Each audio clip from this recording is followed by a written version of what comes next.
Welcome back to Everything is a Primary Source Finds. I got a pretty incredible one for you today. This is the American Red Cross First Aid Textbook, Revised Edition. This is something that, of course, needed to be revised quite often because first aid, pretty much any kind of on-the-spot medical care, is not something that you can just kind of leave static for long periods of time. There's constantly new ways being learned about how to do things better.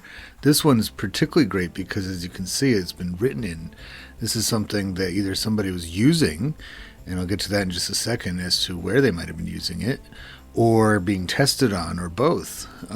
So very dog-eared. There's lots of tears and rips, and like I said, you see all these different notes being taken, page numbers to go to learn things, and then I go to one of the pages, and there it is, all about wounds and infection, perhaps even frontline type stuff. And this insert makes it even more revised. And if you look at the date on it, this is from right after the United States is attacked by Japan at Pearl Harbor and enters the Second World War.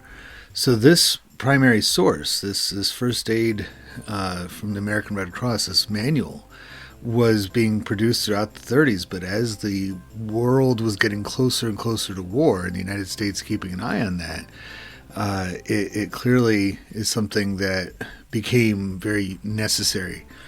Now, these photographs and drawings in here, I don't know, something about the time period, very grotesque, actually. Very unsettling looking of these pictures of people in different kinds of bandages and such, which might, that one in particular, that one's terrifying. There might be something to that. If we think about what we find as horrific as a society and scary, you can usually pinpoint it with the aftermath of war. So after World War I, we had things like Frankenstein, this monster. I know that was a book from much earlier, but it was made into a movie in that time period, and that terrified people. And after and around World War II, these kinds of things resurface. So this is a very valuable primary source. I can't believe I found it at Goodwill by the pound.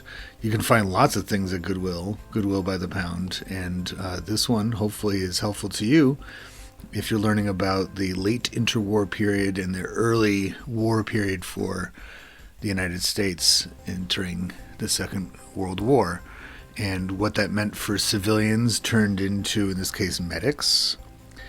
Here's the citation information for you for the primary source, followed by the secondary source for this particular video.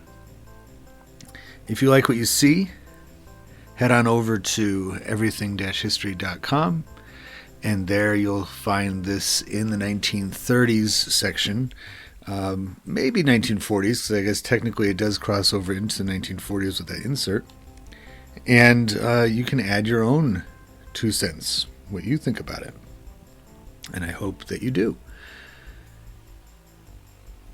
And if it was helpful to you in any way, or you just liked it, don't hesitate to check out the support section, everything-history.com. That's where you can buy merchandise or just give a straight-up donation to the cause of assisting and supplementing humanities education. Until next time, this has been the Everything is a Primary Source Finds.